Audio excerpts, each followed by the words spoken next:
I think in a matter of this kind, it would be appropriate for me to start by saying that this is not the kind of thing I do because I enjoy it. When you hear that 22 and 23 people have died in a collision, it is very, very hard to remain objective.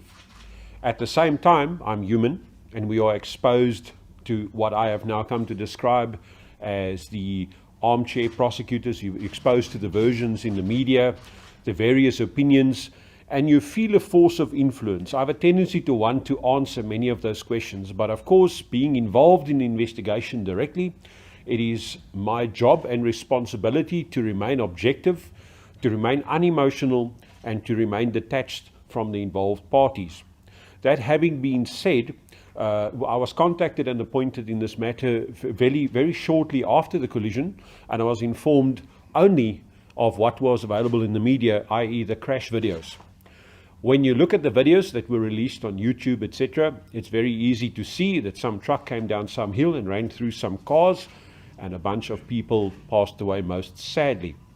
Then my work starts.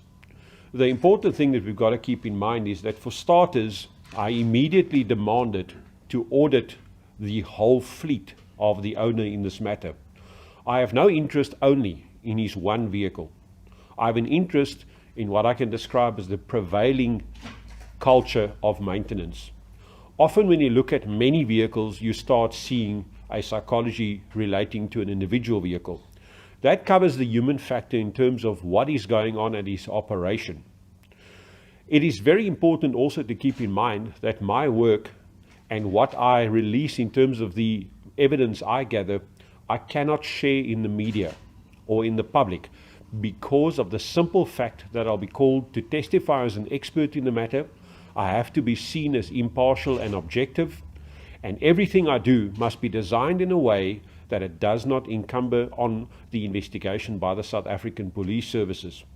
In this matter, we were fairly fortunate. The investigating officers appointed in this matter, specifically the mechanical investigators and crash investigators from the South African Police Service, are people I know and people I've worked with in the past. I'm comfortable with what they are doing, I'm comfortable with their approach, and I have a comfortable relationship with those people. So we are very comfortable to share our findings with them. At the same token, we must also look at the actual mechanical condition of that particular vehicle. It's important to keep in mind that a vehicle of this kind is much more complex mechanically than a light motor vehicle. So it's important to keep in mind that you can take a vehicle like that, you can purchase a brand new vehicle, it can be compliant with every single stipulation of the Road Traffic Act, you can deploy it into the field, and the way in which it is operated by the driver, and I'm not talking about abuse such as driving through walls and over culverts, I'm talking purely about the use of brakes over retarders, engine retardation, low gear engagement, etc., can actually evolve into a location where the vehicle starts becoming unroadworthy. Now, it's also important to keep in mind that these kinds of vehicles rely on a brake system that work differently from car brake systems. If you were to operate a vehicle of this kind, you cannot only use brakes. They are simply not adequate.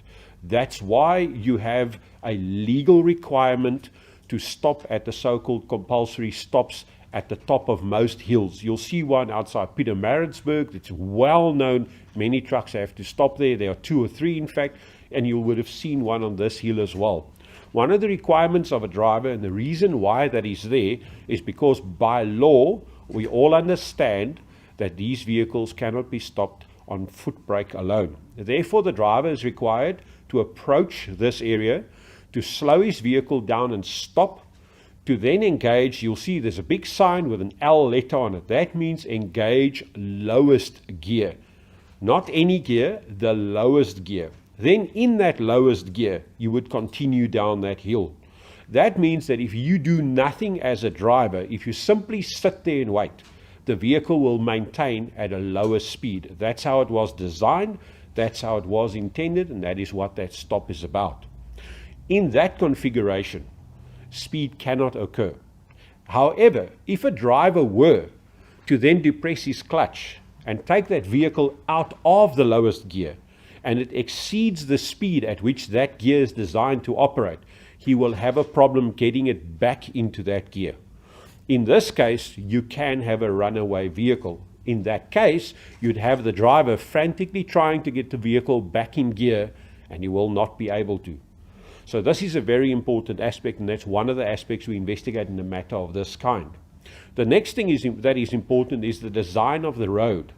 If you travel down the road in question, you have certain speed limits posted. Often you see a speed limit within 16T below it, which is a speed limit applying to any vehicle in excess of 16 tons in weight. In this case, there's a speed limit of 60 kilometers per hour. Surprisingly, further down the road, there's a second speed limit. This one says 80 kilometers per hour, but does not specify the type of vehicle. So as a driver of a commercial vehicle, you might be lulled into the false sense that you can now accelerate, which is not necessarily the best course of action at that time. The other thing we look at, of course, is the human factors in terms of the capability of the person operating the vehicle. In this instance, we've just had a radio interview this morning in which the Road Freight Association agreed, and several callers agreed to the following. Truck drivers are typically tested on a sunny day on a flat road. They are then issued with vehicles in excess of 60 tons sometimes and sent into the real world where we have downhills, rain, fog, other traffic, etc.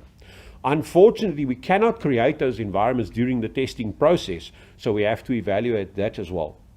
We then look at the environmental factors, including the road traffic volumes, the road traffic patterns. In South Africa, we have a problem with what is described as traffic friction.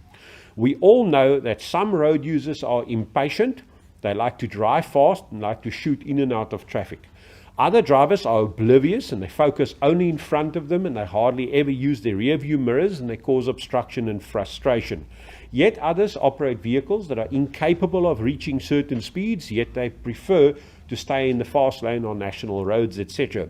With that traffic friction or difference in the way in which people use traffic comes a cultural friction. That element also plays a role. So if we look at the possible contributive factors in a matter of this kind, it goes way beyond who was at fault. Because if we can simply say who was at fault, if the driver died, the only person that would remain would be the owner. We charge him, it goes through court, and whatever would happen. But how do we stop it? What do we do to prevent it? How do we change it? Already we've got the government saying they want to govern all vehicles going into and around that area.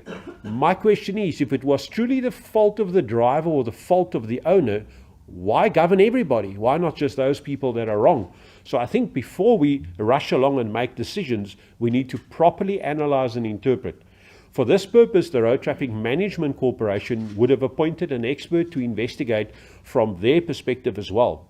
That person would work, as I have before myself, towards establishing a very detailed forensic report for inclusion in the criminal docket. With other words, they would have access to an expert at high cost, as any private person would know, to go and analyze this crash and to support the police in their efforts.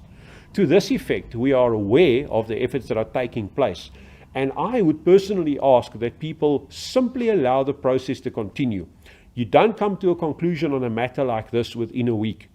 People have tweeted me and asked me questions like, can I give evidence to the prosecutor? And prosecutor has not even been assigned yet because the investigation is still ongoing. The police services have to follow up on certain information we provide them with. We are probably going to have a meeting in which we'll discuss my finding versus theirs.